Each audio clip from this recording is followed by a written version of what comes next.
Allez, c'est parti pour les 3 premiers matchs de cette 9e journée.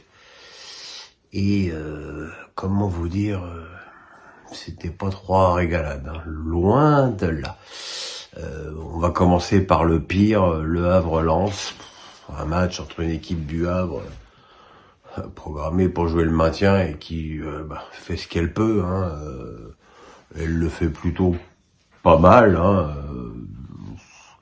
Elle essaye de jouer au foot avec les moyens qui sont à sa disposition. Et une équipe de Lens, c'est vrai, assez diminuée, mais qui a quand même offert une très très pâle copie en Normandie.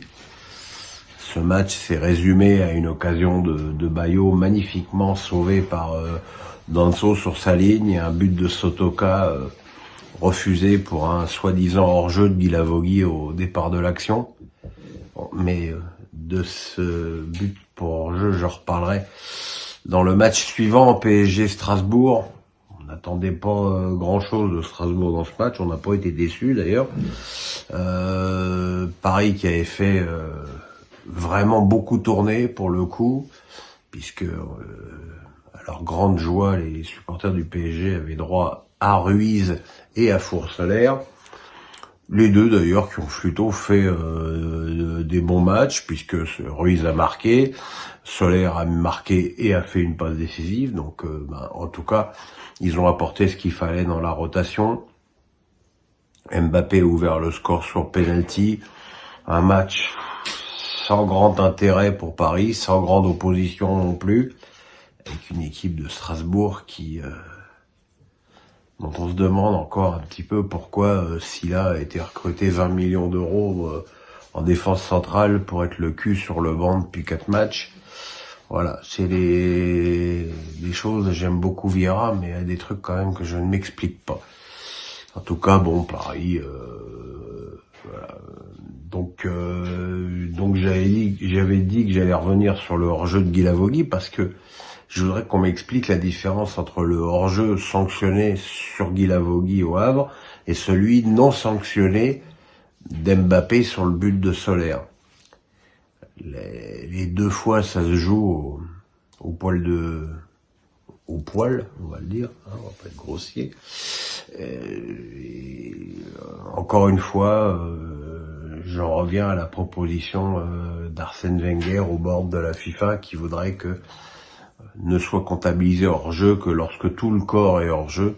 Ça permettrait quand même d'avoir plus de buts et moins de frustration, comme le but de Strasbourg avec une jambe hors jeu de Motiba.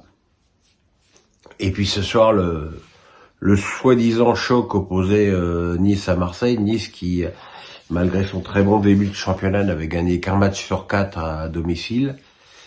Et Marseille qui est en énième reconstruction entre le chamboule tout de l'effectif de Longoria et un changement d'entraîneur au bout de quelques matchs. Et pour tout dire, on a vu un très très mauvais match disputé sur un rythme de bonne aloi. Je pense que le débat n'est pas là, mais voilà quoi. Trop de ballons perdus, peu d'occasions, peu d'adresse, peu de talent des deux côtés. Le match a basculé sur ce ballon piqué d'Aubameyang qui finit sur l'extérieur du poteau. Et puis Balerdi. Voilà, Balerdi. À chaque fois qu'on dit qu'il fait des progrès, il te fait une cagade le match d'après. Là, il se fait expulser pour une faute ridiculement disproportionnée.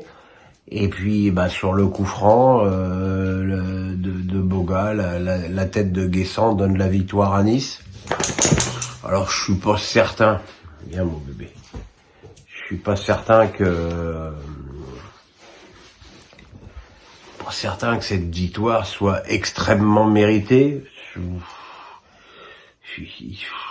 Sur le plan tactique, pour un match coaché avec deux entraîneurs italiens sur le